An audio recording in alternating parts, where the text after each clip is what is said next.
Assalamualaikum warahmatullahi wabarakatuh. Kami dari kelompok 5 di sini akan mempresentasikan UAS Sistem Enterprise, yaitu penerapan Enterprise Resource Planning atau ERP dan bisnis proses pada studi kasus Provian and Drang Zahra. Oke, selanjutnya izinkan kami memperkenalkan diri, yaitu yang pertama teman saya. Lintang Aura Syufri dengan NIM 1002. Aisyah Safana Zahra dengan NIM 1026.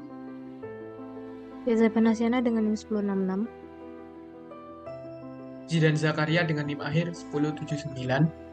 Lalu saya sendiri, Farenza Gibran dan Ato Kosowo dengan NIM akhir 1087. Baik, di sini pada profil perusahaan. Next.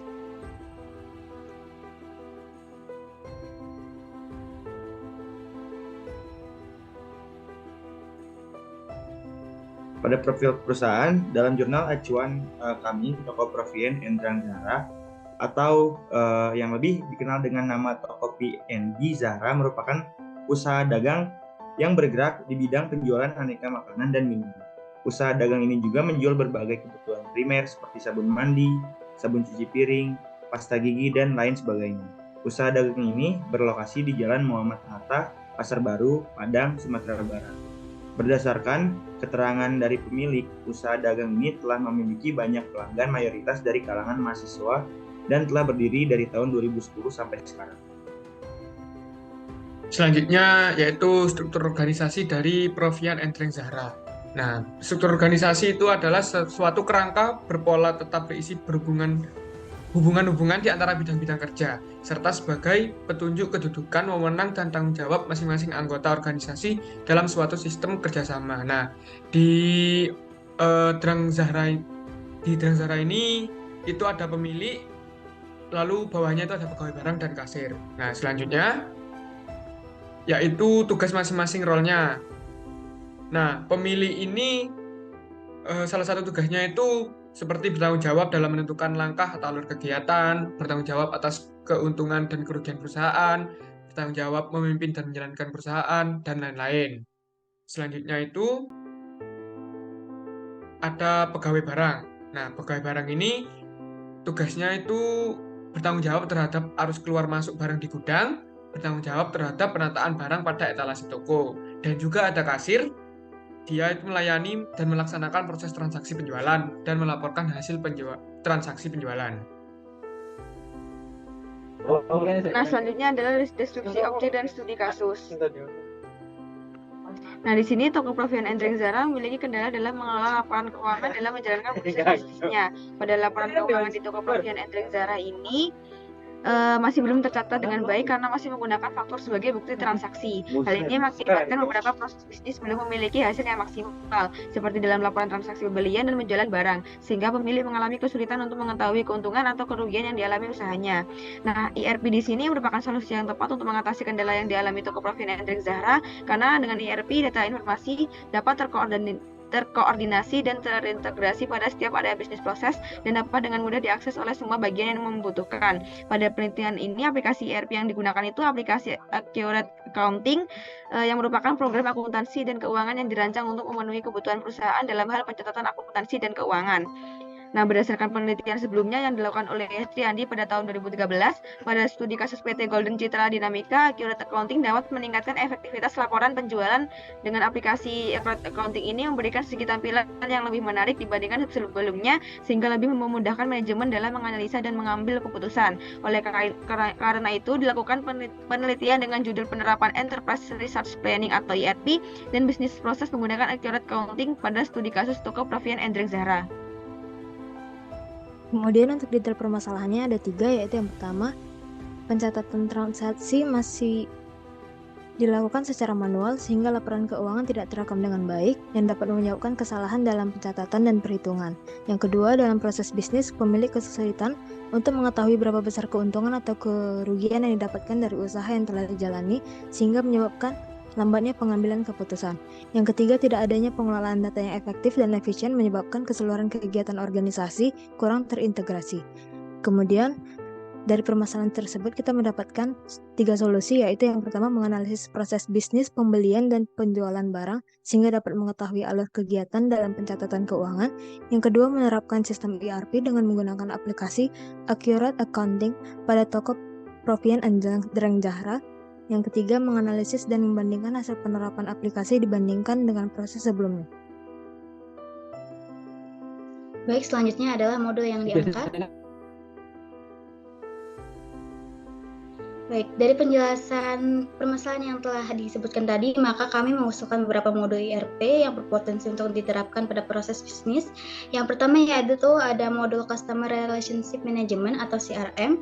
Pada modul ini diperlukan agar usaha dagang dapat mengenal lebih baik tentang kebutuhan pelanggan. Modul ini didapatkan berdasarkan data pemesanan yang dilakukan oleh pelanggan. Untuk alurnya sendiri, yang pertama yaitu pelanggan membuat pesanan dengan memilih barang yang akan dibeli. Kemudian pegawai menerima pesanan dan memeriksa apakah pelanggan telah memiliki kartu pelanggan. Jika belum, maka pegawai akan meminta data diri pelanggan dan membuat data pelanggan yang baru.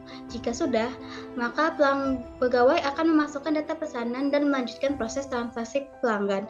Terakhir yaitu jika transaksi berhasil, maka data pemesanan akan masuk ke dalam riwayat data pembelian pelanggan. Selanjutnya yaitu adalah modul sales management. Untuk modul sales management ini tujuannya yaitu agar proses penjualan dapat terorganisir dan terintegrasi dengan lebih baik, sehingga dapat mengurangi kesalahan yang mungkin terjadi selama proses jual beli atau transaksi. Untuk alurnya sendiri, yang pertama-tama pelanggan mengambil barang yang akan dibeli. Jika pelanggan tidak mengetahui letak barang yang akan dibeli, maka pelanggan dapat bertanya kepada kasir. Kasir akan melakukan pengecekan stok barang pada aplikasi. Jika stok tersedia, maka kasir akan mengambilkan barang tersebut. Jika stok barang tidak tersedia, maka proses akan berhenti. Kemudian selanjutnya untuk jika stok barang tersedia, maka pelanggan memberikan barang yang akan dibeli kepada kasir untuk dihitung. Kemudian kasir menghitung total belanjaan dan melakukan penginputan pada aplikasi serta memberikan faktur belanja. Kemudian kasir menerima pembayaran dari pelanggan dan menyerahkan barang dan faktur pembelian kepada pelanggan. Selanjutnya yaitu adalah modul Purchase Management. Untuk modul ini tujuannya yaitu agar pembelian dapat terrekapitulasi dengan baik dan efektif. Untuk alurnya sendiri yaitu pertama-tama manajer melakukan pengecekan stok barang dengan aplikasi.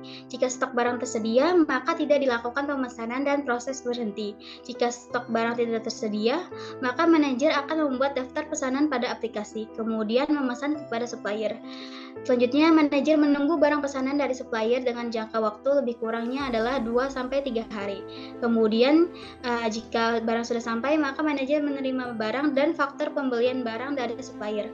Kemudian manajer mengecek barang yang dibeli apakah sudah sesuai daftar pesanan pada aplikasi. Jika barang tidak sesuai dengan pesanan, maka manajer melakukan konfirmasi ke supplier dan proses berhenti. Jika barang sesuai dengan pesanan, maka manajer memasukkan data pembelian barang ke dalam aplikasi, kemudian melakukan pembayaran ke supplier. Terakhir, manajer meminta karyawan melakukan penyimpanan dan menyusun barang yang sudah dibeli, kemudian karyawan menyimpan dan menyusun barang.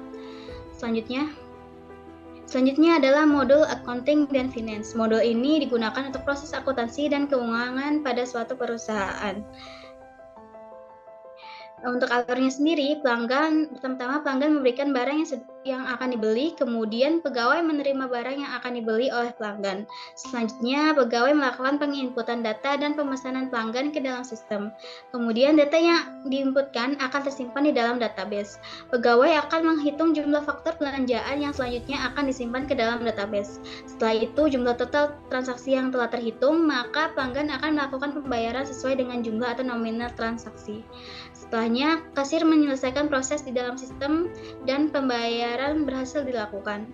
Setelah keseluruhan proses transaksi dilakukan, maka selanjutnya adalah melakukan perekapan data transaksi pelanggan yang masuk.